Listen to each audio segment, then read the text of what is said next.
Should you build or buy talent? What has worked for you and what mistakes have you learned? Okay, build versus buy talent. Okay, this is a great one for any leader out there in particular. When I was the VP of sales at Glassdoor, when I started out, I had to buy talent. So we used a recruitment firm, shout out to Betts Recruiting. They did an amazing job. They got me so many top performers. It was wild. So shout out to Betts Recruiting. I stocked my team with a lot of top performers and I had a really good onboarding and training program, right? And the mistake I then made is my leaders, I started to promote a lot of them to be leaders, right? To be first-time leaders. And so here's what I would say. There's a time in your company when you want to build and you've got time to nurture, and there's a time when you need people who've already seen around the corners.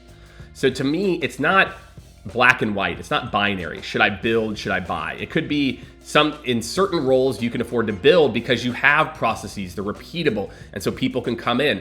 And others you need to bring in, you need to bring in that expertise. A big mistake that I made at Glassdoor, my first, I think 4, if not 5 leaders were all internal promotions. Some of them had some leadership experience, but we were scaling so fast. I had new leaders leading new hires.